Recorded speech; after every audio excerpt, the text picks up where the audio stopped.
Wonderful. Thank you. Got it. Excellent. Thank you for that.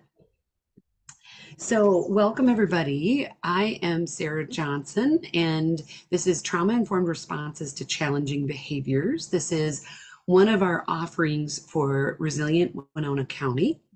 And this is going to be recorded and offered asynchronously. I'll tell you a little bit more about that.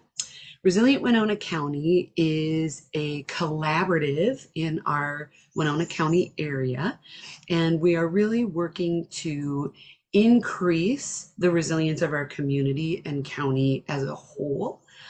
We all have a role in that, and part of this work is learning about what does that mean, learning about trauma and its prevalence and what that means for how we might respond as caring humans, as neighbors, as informal supports, and in some cases formal supports. And as a part of that, then how do we build resilience? Spoiler alert, one of the ways that we build resilience is we connect with others and we connect with skills. And that is what we're all about today during this hour. As I mentioned, this webinar is being recorded for future public use. That is what that means is we're going to be sharing this out, and we hope that you do as well. So you all will be getting the link to this recording. And my hope actually with today's training is that for you all attending, you may want to use this as a training tool for folks that you work with or community partners. So I'm hoping that that is something that's useful for you. Some of you may be interested in continuing education units, CEUs. For those who are interested and who need that for your job, we will have a separate post quiz that we'll be sending out. And that's going through our partner, Winona State University, through their adult continuing education department. And we're really thankful to them for partnering with us. We are offering a limited number of those for free. So if you do not need continuing education units, please just take the checkout form. We'll make sure you know the difference between the two. So if you do need the continuing ed, please use the post quiz. And if you don't, use the checkout and we'll let you know more about that. So to introduce you to who I am, I'm Sarah Johnson, otherwise known as the Joy Labs. And I am a partner. I absolutely love working with Resilient Winona County. Some of my nearest and dearest partners are a part of that collaborative. Many of you are on this call already. So it makes me very happy to be here connecting with you, even in this virtual space, even for those of you who are watching it later after the fact. The Joy Labs are me and now all of you, because there's no one recipe for joy. We have to experiment and try new things to see what works with us and to see what works when interacting and engaging with other people. So really asking you to bring a spirit of curiosity and playfulness and hopefully some joy as we embark on what's complicated work, right? Like engaging with humans, being a human, that's complicated because we're complicated creatures. So to try to really help it feel less daunting and overwhelming, let's just play. Let's experiment together. Let's see what works. My intention during our time together is to offer us time and space to learn together. I am going to be doing a lot more talking than I often do, as this is a virtual setting, and some of you aren't even going to be on this webinar with me at the same time. So I am going to offer you and try to cram in quite a bit of information, really starting with a foundation around what are we even talking about with trauma-informed practices or trauma-informed care. So I use those interchangeably. The whole point of this is really to do a level set, making sure we in the community are speaking shared language. And that can really allow us to begin really increasing our positive impact and our effectiveness at caring for ourselves and each other. This is dynamic work. You're not going to get it all today. It's really to give that baseline, hopefully a few super concrete, tangible tools that you can take with you and share with others.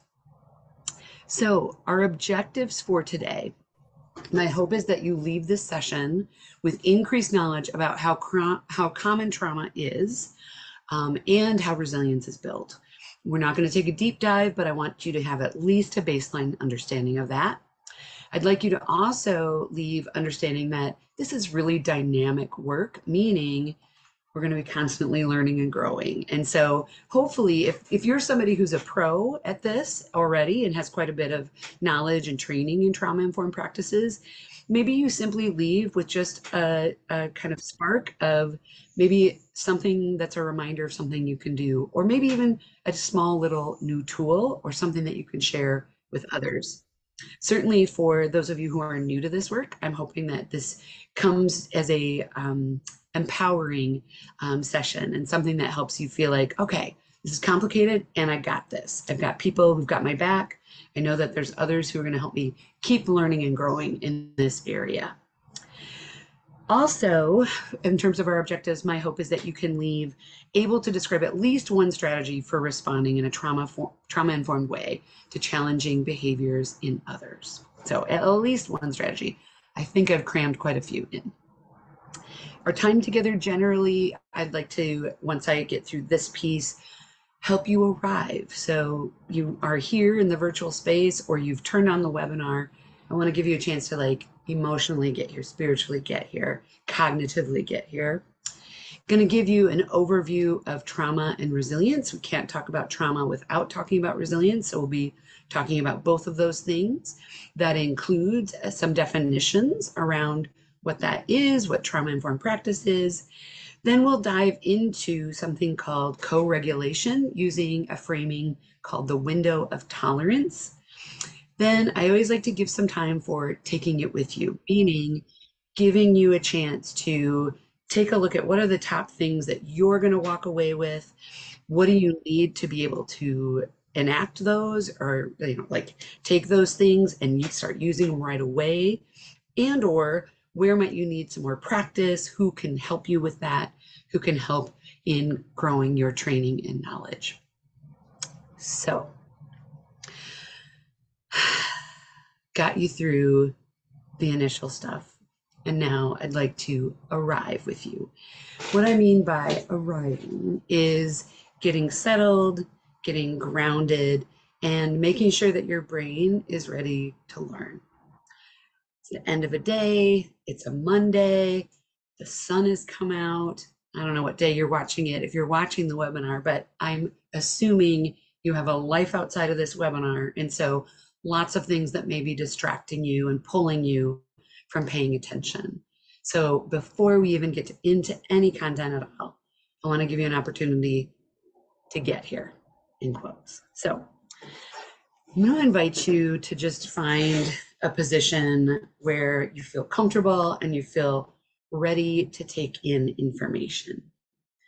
And the first thing I'm going to ask you to do is acknowledge that the topic that we're talking about tonight, trauma-informed responses, the very first word of the title of this webinar is the word trauma. And so I want to really acknowledge, and I'm touching my heart because I'm sending out some strength and some compassion and just some general good energy to you around the fact that this is a tough topic. And we know that trauma is common. Spoiler alert, that's one of the objectives that we're going to be talking about here.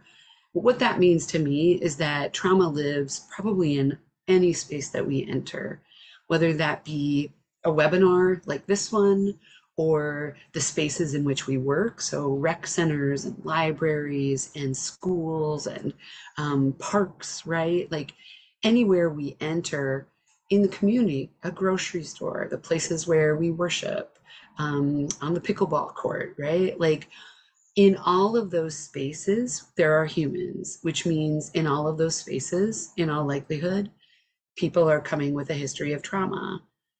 And in all likelihood, a history of resilience and healing and recovery.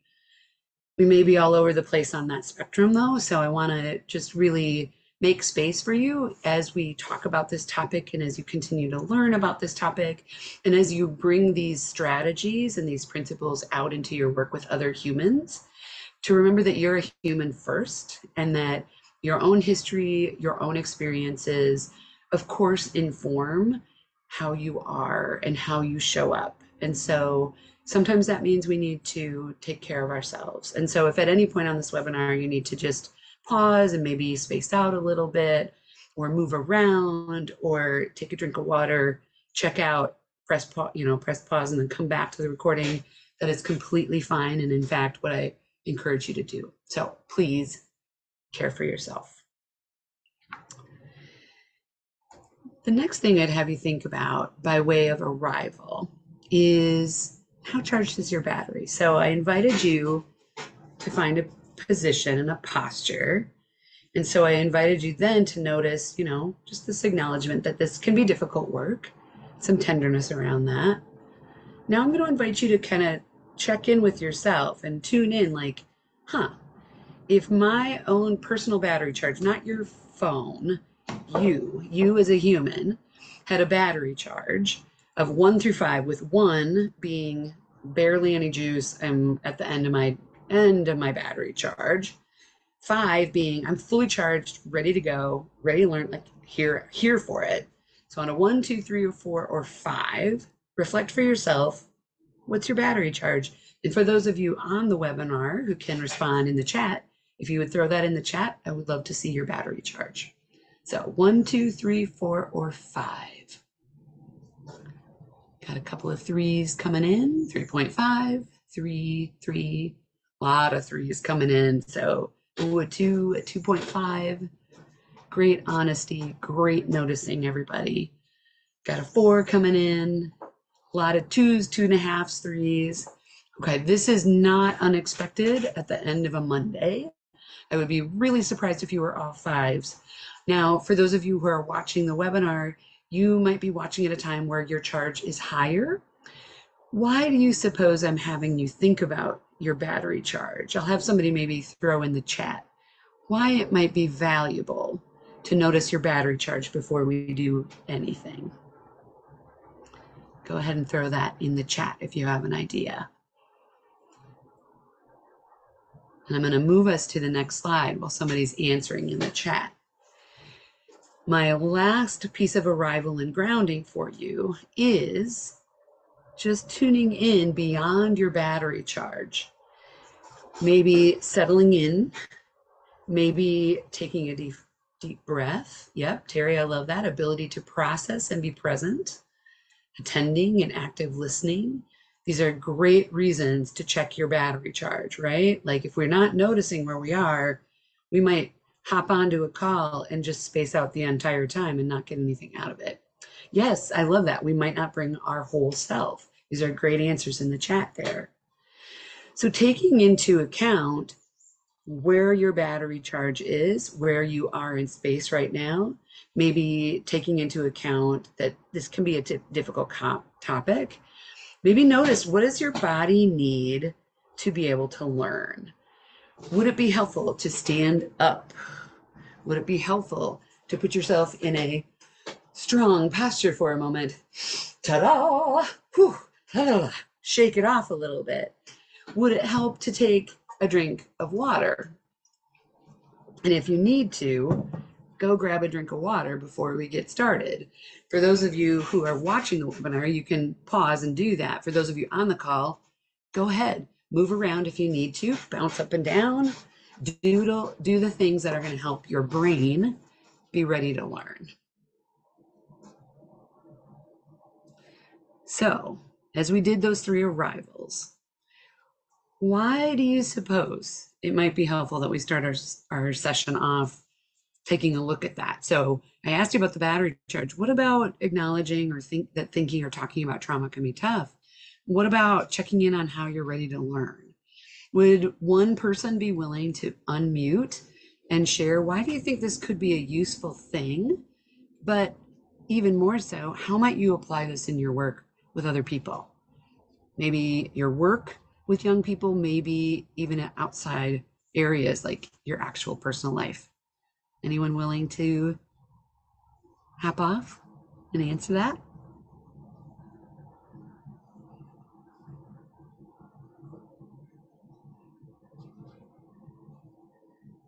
Feel free to throw it in the chat. It's important when you're working with kids that have issues like I do to enter every situation with an open heart and an open mind. I think Ooh, that's where I come from when I work with my kids. I love that. So entering each situation with an open heart and an open mind. I'm seeing some hand claps on that and hearts on that. Yeah, I love that. Because if we can come in with an open heart, we are able to bring empathy, even in situations where a behavior might be challenging, it might be strange to us, confusing to us, maybe even downright irritating to us, right? But if our open heart can go, wait a minute, we're here to bring compassion, we're here to bring empathy, that can help us tune into that open head, which might, that open mind might help us go, wait a minute, there might be more going on with this person than meets the eye. Their behavior is probably communicating something to me. Am I hearing you? Am I representing that right, Wendy? Absolutely. Awesome. I love that. Anyone else want to chime in? How might you apply this in your work to young people or in other areas?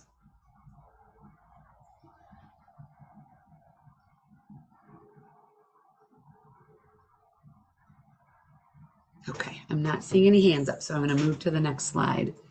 I'd encourage you to think about, is there a way that you might actually use one, two, or three of those tools that we just went through? Could you bring them to a team meeting? Could you use them in opening circle at the beginning of your day or when you come back from lunch? Hey, So just, Sarah, oh yeah. it's And Ann. Hi. hi, Anne. Hi. Um, I find it's really important before entering into working with folks and greeting people for the day, when recognizing the energy that I might have, I tend to take more deep breaths if I feel my nerves feeling a little rattled, so that the person that I'm interacting with isn't picking up on and mistaking my low energy for the way that I feel towards them. I love that. So you're doing a couple of things there, and you're describing modeling taking deep breaths as a way to regulate our nervous system. You're above and beyond star. We're going to get to that very thing towards the farther into this webinar, but you're also sharing that like the way we show up has an impact on other people, and if we're showing up and not in a great space, that might have an impact on that person's experience, what they see. Yeah. Love that. Thank you. I'm seeing in the chat too. This is awesome. Children, youth, all humans need to feel comfortable and safe sharing without judgment. This is important in sharing any type of trauma experience. Absolutely. Absolutely. And I will make sure to say a couple of times in this webinar, we're not going to be sharing any specific details about trauma. In fact, I advise against that. That is not a trauma-informed practice, but even just the word trauma can be something that causes people some discomfort. And so I just want to make sure that we're being, like I said, gentle around that. We will not be asking anyone to share any specific details. So thank you for that in the chat. That's a great comment. I'm going to start moving us into our content. The takeaways that I hope you leave here. So the concepts that I built this slide deck around is that trauma is common and it impacts different people in different ways. Humans are resilient, and there are many things we can do to build resilience in ourselves and others. And behavior is communication. So these are the concepts that we're going to be building out. Again, this training will be really foundational, and I'm hoping that in our subsequent trainings that we'll have coming up, we'll be building off of these concepts. So being trauma informed, let's start there. Trauma is common and impacts different people in different ways. So let's build that concept out by first starting with definitions. So What am I talking about when I talk about trauma? I'm talking about the experience that results from exposure to an experience or a circumstance, maybe a series of events, or something that causes us to be scared for our lives, essentially, experiencing it as life-threatening. So this might be an exposure to something that happens one time. This might be an ongoing exposure. And we'll talk in a little more detail what I mean about that in just a moment. So when we talk about trauma, we're talking about the experience resulting from an exposure to something frightening and perceived as life-threatening. Being trauma informed, then you may have heard of like, well, what does it mean to be trauma informed? What it means is having an understanding of the science of trauma and resilience. Doesn't mean you have to be an expert. It means that you have a basic concept of the fact that trauma is common and that impacts our lives, that impacts how we show up, that impacts our health.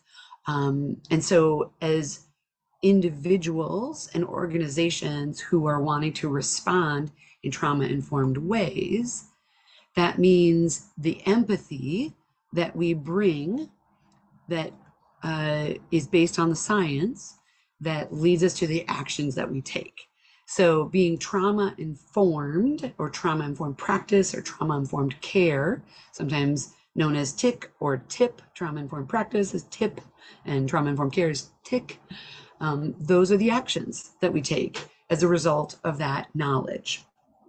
So when we think about trauma, as I mentioned, we're not talking about and we're not asking people about the specific details of their experience. Rather, we are coming with the knowledge that because trauma is common, we need to account for the fact that maybe some of the behaviors that we're seeing that are confusing might be as a result of trauma. They might be from something else. They might be because somebody skipped lunch or they're dealing with some stress or difficulty that's really impacting them, right? So it may not be trauma, but it might be. And so to be safe, we are bringing empathy and that knowledge that it could be to our actions.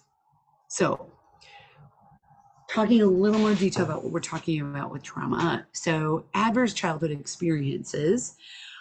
In the late 90s, there was research that was done that really shed light on how common adverse childhood experiences, otherwise known as the difficult things that people experience in their childhood, so 18 and under, and just really brought to light that there are a lot of commonalities and that the sorts of things that are kind of the main buckets of those adverse childhood experiences that are very common are instability in homes. So that may include a parent or a caregiver who is struggling with mental health issues or struggling with substance use disorder, or divorce, relationship instability. Other forms of adverse childhood experiences may be abuse or neglect. So in that very early 1990s research, those were the 10 things that these are the buckets of the 10 things, the things that really came to light as very common. Important to know is that subsequent research has shown that toxic stress, which is caused by racism and other forms of marginalization, so poverty, violence, discrimination, othering, toxic stress that results from those sorts of things has the exact same kind of effects. So when we talk about adverse childhood experiences, really expanding beyond that initial research of just housing instability, abuse, and neglect to include other forms of marginalization like racism, transphobia, homophobia, those sorts of things have an impact. So I want to unpack toxic stress because toxic stress is the thing here. So toxic stress can be caused by marginalization. Toxic stress can also be experienced when we are dealing with chronic instability in our housing. So that uncertainty of, are we going to remain safe in our home? Are we going to be able to stay in our home? Do we have a safe neighborhood? Do we know where our food is going to come from? Right? So there are many experiences that if we are not able to protect people, so buffer people from that stress, it can become what's called toxic stress. Stress is normal, toxic stress is dangerous. Normal stress helps us be healthy, it helps motivate us. When it becomes toxic, that's when it starts having impacts on our health. We'll talk a little bit about that in just a moment. So just to give you a little bit of a sense of the prevalence of how common it is, so at least 64% of people report experiencing at least one type of ACE. So on a ACE score with a maximum of 10, over half of us report at least one, and almost a fifth of us report 4 or more. So it's quite common. It's quite common. Important to know is that having ACEs does not mean you're doomed, because there's lots of things we can do to build resilience and to support healing and recovery. It is helpful to know if you have higher ACE scores, because the higher the ACE score, the greater the likelihood you may be seeing some ongoing health difficulties.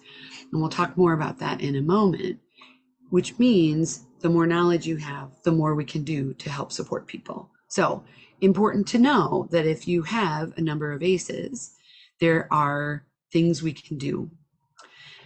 When we look at ACEs across the population, ACEs are common, and some groups have a greater likelihood of having had experience with ACEs.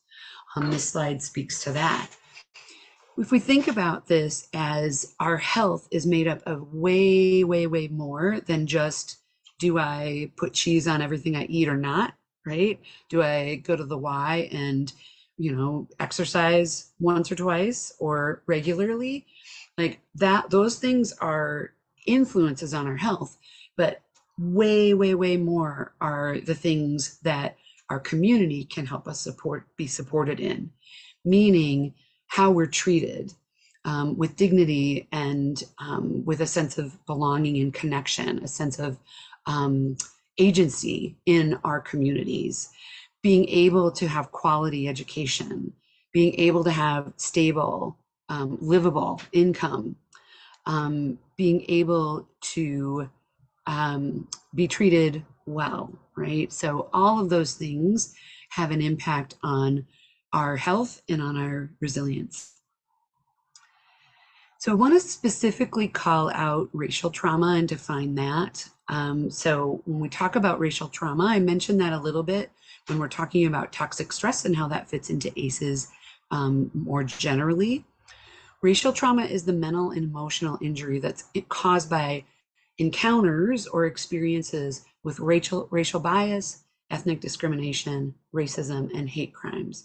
So as we think about an exposure to trauma that is a one-time trauma, is one way that we experience impacts, negative impacts from trauma. Another way is that ongoing exposure to trauma, for example, with racism, that can cause that kind of ongoing toxic stress response. We know that racism drives inequities in all of the things that have an impact on our health, and that because of that, there's a direct relationship between racism and mental and physical health outcomes. There could be many, many more webinars that we do specifically on this topic, but I want to make sure that we are covering that as we are talking about this foundation to talking about trauma-informed practices. So the impact of ACEs and toxic stress, we can see those impacts on our physical health. So the quality of our life, the length of our life can be impacted if we are not able to protect people from toxic stress and intervene to promote healing and recovery. We can also see emotional impacts, so the way we feel about ourselves. So some of these impacts might be kind of invisible and something that we experience internally. So feelings of self-doubt or shame or guilt, feelings of disconnection or numbness. We also might experience relational difficulties as it relates to toxic stress.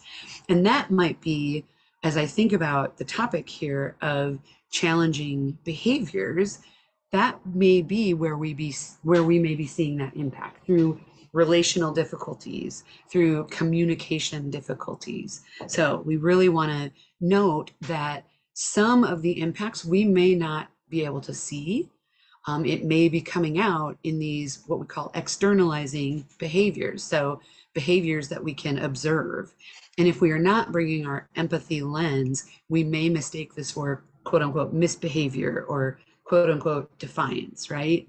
What that might be indicating is that someone is feeling unsafe or has not had safe relationships in which they can practice healthy communication.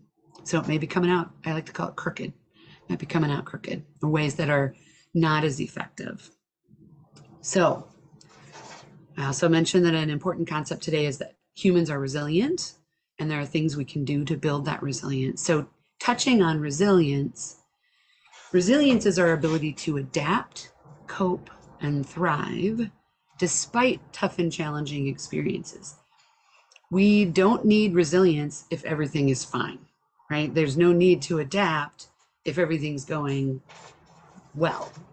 Instead, when life throws us tough stuff, our ability to adapt in the face of that tough thing and be able to manage and respond in ways that don't make things worse, but make things better, so that we're able to have healthy coping and able to thrive, that is what's called resilience.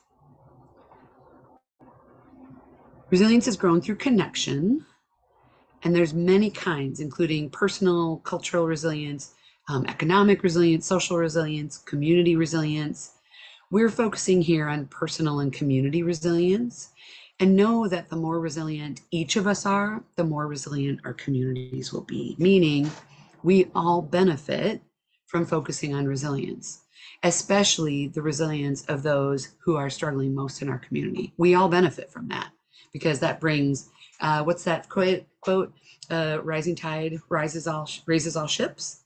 So we all do better when we do better, when we all do better. So I want to share this quote with you. This is a youth development leader on being trauma informed. To be able to serve and welcome all, we need to be trauma informed. High tide, there it is, a high tide raises all ships. These practices support all people, no matter what level of trauma or no trauma that they have experienced. So I mentioned we cannot talk about trauma without talking about resilience and talking about the flip side of adverse childhood experiences is positive childhood experiences, and another thing called hope, otherwise known as health outcomes through positive experiences. So in all likelihood, the people on this call are building these positive childhood experiences with the people in your homes, with the people in your neighborhoods, and the people that you serve in your organizations every day. Those things that you do nurture resilience and increase the protective factors, meaning the things that help buffer us from toxic stress. So when we think about positive childhood experiences, those things fall into the buckets of support, offering support to people, building a sense of belonging. So not just saying that people belong or are included, but actually truly helping people see and have that felt sense of I belong here. I am a part of co-creating this space. I am valued in this space. Safety is another important piece to building those positive childhood experiences, both physical safety. You know, I know that you're talking in your organizations about reducing the risk of any kinds of falls or injuries, right? Injury prevention. You're also talking about how do we protect people and young people in particular from child abuse and that kind of thing. We're also talking then about emotional safety when we're talking about positive childhood experiences. How do we help people have that felt sense of safety, knowing that safety is different for all of us? So I'm going to pause just on this one for a moment and invite you in the chat to share, how are you already building in a sense of support, belonging, or safety in the work that you do, or as you engage with others? So I'm going to invite you in the chat, or if you're watching the webinar, maybe pause for a moment and chat with other people if you're watching it with other people, or self-reflect and take some notes. How are you already building support, belonging, and safety in your interactions with youth or with others? I'm going to keep going on the slides while you type in the chat or do your self-reflection. As I mentioned, resilience is grown through connection. And so we're going to move into talking about trauma-informed care, otherwise known as those empathic actions that we take. Yes, oh, I'm seeing things coming in already. Fidget toys at every meeting are a way to meet people where they're at, give people that sense of safety. It can be a good, healthy distraction. Signature practices to start meetings and gatherings to help individuals connect, ground, and be heard. I love that example. So we don't just dive into the content of a meeting, we let people kind of arrive and get here so that we're able to take in and process and be our best selves. So moving into trauma-informed practices, essentially what trauma-informed care or trauma-informed practices are how we show up for each other. So I want to share this, more quotes from other youth development leaders. So mindsets of trauma-informed practices, things like being a good listener and learner by bringing curiosity and that open, positive mind. It makes me think of that open mind and open heart that we talked about at the beginning. Bringing empathy. So that also means you believe what you hear from other people, right? Like their experience is meaningful. So listening to how people perceive. Bringing that growth mindset of knowing that it can be complicated working with people, and what you did with the last 10 people might have worked. Next person that you encounter maybe doesn't work with. And that's why we need to continue to grow and learn and be able to be adaptive in our work. Looking at nothing about me without me. So how do we co-create? How do we include voice and choice? Meaning, how do we have people be a part of creating solutions that impact them instead of creating them or just making decisions unilaterally? I love this one. Approach attention seeking as connection seeking. So if we think about resilience is built through connection, and sometimes the puzzling behaviors that we see are a result of somebody having had their sense of connection injured through some sort of trauma, so that the behavior that they're bringing is their effort at connection. It may be that we just need to help them come up with a way of seeking connection that is more direct or is more clear to others, or that doesn't endanger them or doesn't have risk of putting people off or really disconnecting. I love this work and I'm so excited that you're here, and I'm going to try to move through the content knowing that we're not going to get to everything in the slide deck today. So trauma-informed practice is dynamic, meaning it changes and shifts. It's not the same with every single person that you meet, because it's contextual and relational, meaning depending on the context in which you're in. Are you in your home, somebody else's home? Are you at the work, in your workplace? Are you at the grocery store? Like, where is the context in which this thing is happening? And what's your relationship with this person? Do you know them deeply? Are you their mentor? Are you the adult in their life who's there keeping them safe and like trying to help guide them? Are you a stranger and you have this opportunity to engage with someone that you don't know very well in a caring way that would look really different than if you had a really deep relationship with someone? Excuse me. Here's another quote from a youth serving leader. I used to think we would reach trauma-informed status. Now I know that it's dynamic, ever changing. There's always more to learn and more research coming out.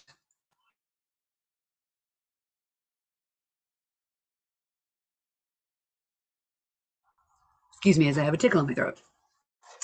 Moving into our next section. Behavior is communication.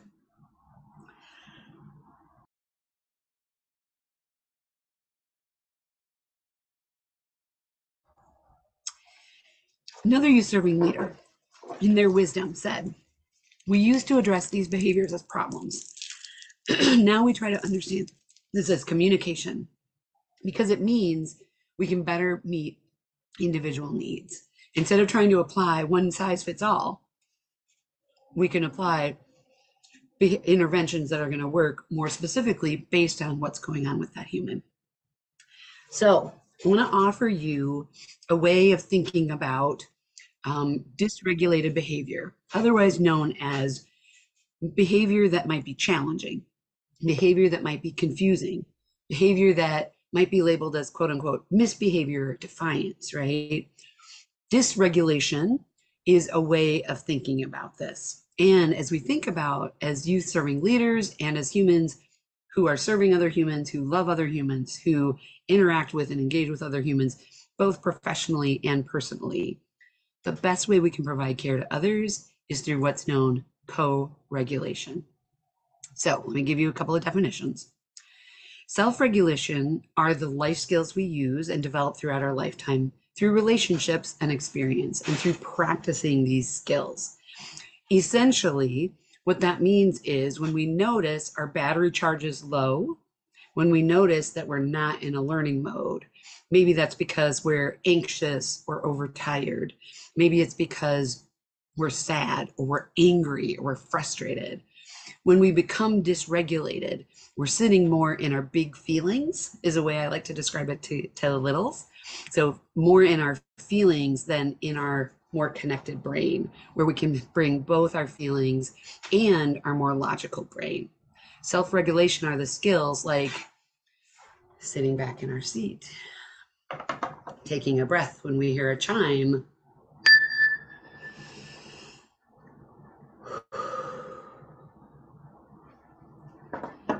tuning into our emotions and our thoughts, maybe taking a break, maybe shaking it off, maybe taking a drink of water. All of those are self-regulation skills we can use through the course of our day so that we're able to help others through co-regulation, meaning sharing. So Anne's example of taking deep breaths while talking to someone is a great co-regulating example. If I'm taking deep breaths, that's an invitation for the person I'm engaging with to also begin co-regulating and bringing that dysregulation down. If I'm entering in that conversation, speaking loudly, big, and I'm breathing really short, I may accidentally co-dysregulate, which nobody's happy in that situation. So we really want to bring our best self by noticing when we're dysregulated, noticing when we're out of what's known as our window of tolerance, so that we can bring that regulated, co-regulatory person to that interaction. So Dr. Dan Siegel has coined this term of window of tolerance. It's a way to help us understand how our nervous systems respond to stress, the stress of being alive and the stress of being a human. So in the center in our green is where we would all love to be all of our life: open, active, aware, calm, ready to take in stress. It doesn't necessarily mean that we are not frustrated or angry. It means that we are within our ability to be frustrated or angry or struggle and still be able to respond in a way that other people can hear, versus in hyper arousal, when we're so wound up, whether that's angry, anxious, stressed out, that we're not really able to communicate very well. We have all been here. We have all been here many times. Maybe some of you are in this space right now, right? So this is when we send the email that we regret, or say the thing that we regret, or we're not in a great space. Essentially, we're in fight or flight space and we're not ready to learn. In hypoarousal, that's kind of the opposite end, where we're so overwhelmed that we're just numbed out, zoned out. We're in freeze mode in that situation and not in a place to learn. We all experience these states. We've all been there. Sometimes we're in all three of those states during the course of a given day, depending on what's going on. It simply means we're alive and that our nervous system is trying to protect us. So I would ask you in the chat, or maybe if you're watching again, you pause and you do some self-reflection or chat with someone next to you. How can you recognize signs of hyper or hypoarousal in yourself? And how might you recognize that in your participants? So for example, if you work in preschool or child watch, maybe you would notice it in yourself if you're getting a little irritated with the kiddos. That might be a sign you're in hyperarousal, right?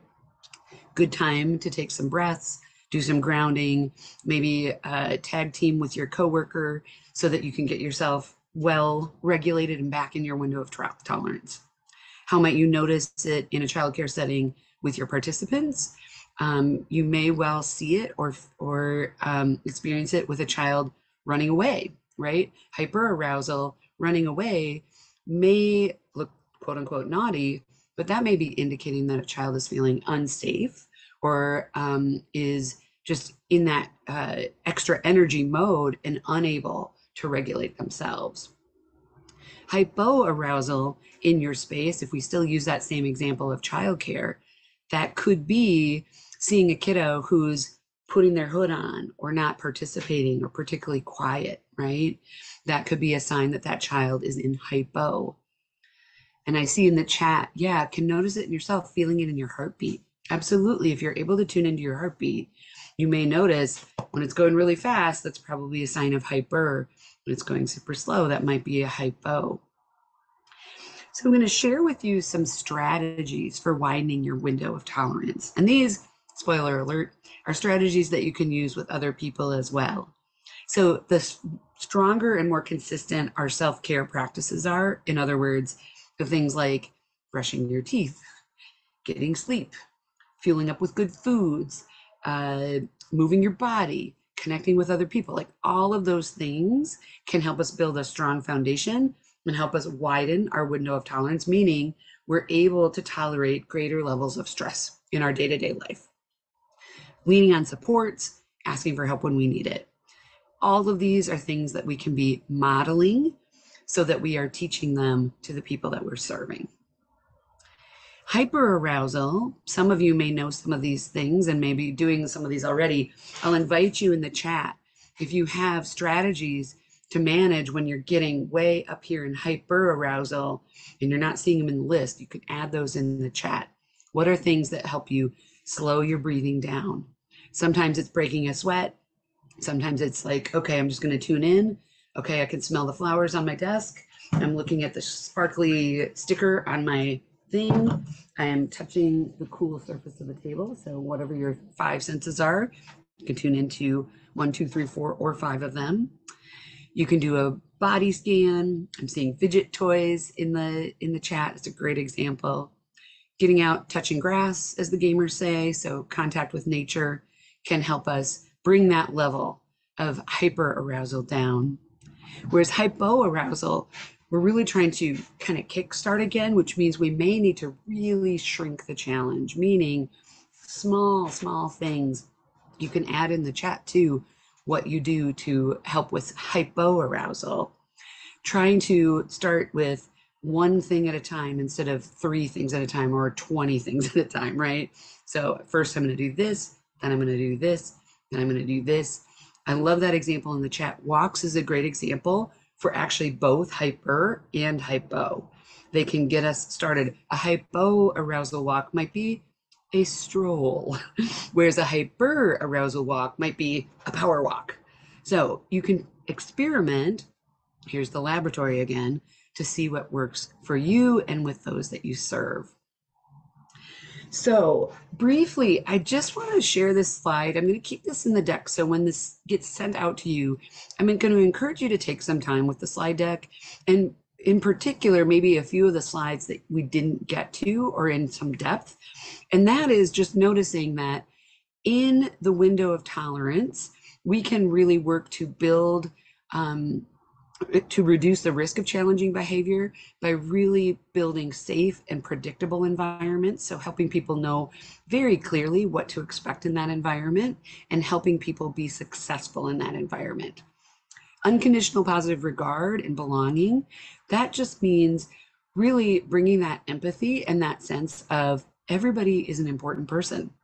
And I bring my care to you and my respect to you, no matter what your behavior is. I care about you as a human, is unconditional positive regard. Ooh, I'm seeing music too. Alpha waves for hyper to settle and focus. That's great. Great for those of us with ADHD. Yes, that's a great example. I use delta waves to go to sleep too. So that helps me, I think, with my hyper. So great. You may also notice on this slide in particular that the things that we need in all of these environments are safety. So the more we can build safety in emotional safety and physical safety by validating people's experience, knowing that what's safe to you may feel unsafe to someone else. So how do we validate people's experience and give them an opportunity to co-regulate with us? And then once they're back in their window of tolerance, being able to process through so that we can help create a safer space for them in the future. I'm seeing lots of great in the chat. So hypo has always looked like not having enough time or space to process what's happening inside and having a hard time verbalizing or paying attention. Yes, combating this by taking quiet moment to digest and recharge the processing communication battery. That is such a great example. So it's like you looked at the next slide, which means we're only ready to learn once we're in our window of tolerance. So to that chat comment, there's beautiful. We really want to work on co-regulation in hyper and hypo so that we can bring us back into that window of tolerance. So I'm beginning to speak quickly because I know our time is coming to an end here, and I want to get to all of our slides here to make sure you know what to expect, what's coming next. So I'm giving you the answer to this question. How might the window of tolerance concept help us to apply trauma-informed practices? Well, first, we need to focus on connection before anything. Connection needs to be the foundation of what we do with humans because that helps us co-regulate. Take in action then, applying the window of tolerance can be looking at, okay, there's this puzzling behavior in front of me, and I'm bringing my trauma-informed lens of this might be indicating that maybe this person has experienced trauma. It may be indicating that they're just overtired or underfed, underfueled, right? Maybe they're having a hard day. So what this means is that I need to bring empathy and some of the strategies for managing hyper and hypo so that I can bring that connection before we get to content. So what might help me with my knowledge of trauma-informed practices in the window of tolerances, and what might hinder, what might make it worse? What are my next steps in responding based on that information and my knowledge? And then what happens after that, right? So next steps are probably co-regulating activities. And the next step is when we might process that. And I'm going to offer you a tool in here, a problem-solving worksheet that is the how do I respond right now, which is the co-regulating. And then when we're ready to have that conversation, when we're back in the window of tolerance, the what comes next is how do I use this as something to help me the next time I'm dysregulated, right? How can I help support you the next time you're dysregulated? The what comes next is how we learn from our experiences. So briefly, our takeaways before we hop off this call. Trauma is common and impacts different people in different ways. Humans are very resilient, and there's so many things we can do to build resilience, no matter where you are in the lifespan, a child or an adult. There are many things we can do to build our resilience. And behavior is important as a communication tool. We might not understand what it means, but if we can bring our empathic, trauma-informed lens, that can help us go, okay, maybe we need to slow down together and figure out how to make sure this person feels safe so that we can then address and learn new ways of being more effective in our and successful in our space. As always, a really important takeaway is ask for help when you need it. You can be in touch with us if you need to. There's also national resources. If you are unaware, any time of the day or night, you can call or text 988 and get a hold of a caring, trained person there to help. There's also a Hope line. You can text HOPE to 741-741 any time of the day or night to receive a caring, trained individual. Some of the resources that are takeaways, this problem-solving plan. So you will be able to click in the speaker notes and get all kinds of goodies in this workshop. You also will get the learning guide. So especially for those of you who are in leadership positions, supervising others, this might be a very useful thing for you to use with your teams to make sure that everybody's getting the content. So that is there for you, as well as, the mental health promotion activities for youth. This is something we covered in a previous session. There's an activation guide that will give you all that you need to know to immediately activate using these everyday coping skills to support that learning and growth on a day-to-day basis. Also, one last thing, there is a how-to mental health video series for teens and young adults. For those of you working with teens, you will have the link in there with the activation guide for that. I want to give you an opportunity as you begin leaving the call in just a moment here of what you're going to take away from this conversation. Feel free to throw this in the chat, or if you're watching this on your own, write a reflection. What are your next steps with your takeaway, and who else can help support you with this? I would love to see in the chat what you're planning to take away or what you will take away from this conversation. My hope is whether you were here in person or watched it in online, that you consider carving out some time, maybe even 15 minutes, once you get the slide deck, to take a look at that and see if there's things that you want to practice or learn more about. These will be going out to you as well. There's a post quiz only for those of you who registered for the continuing ed. There's a checkout form for everyone else. Marcy will be sending that out, so I'm not going to stay on that because I want to get to the thank you. We will stop recording in just a moment, and I will stay on the call if you have any questions for me. But before we do that, I want to make sure I also say goodbye to the people who are watching the recording. Thank you, thank you, thank you so much to all of you. I'm seeing others on this call who I know, the more the merrier. Notice my window of tolerance. These are great takeaways from this call. My hope is that we can continue to build community. Our next Resilient Winona County will be in person, and more information will be coming soon on that. Thank you for all you do to care for yourself and our communities. Please be in touch with questions. And as I said, Marcy, you'll stop recording here in a moment. I'll stop sharing my slide deck, and I'll stay on the call if you have any questions or comments for me. Maybe we all want to wave if you are okay turning your camera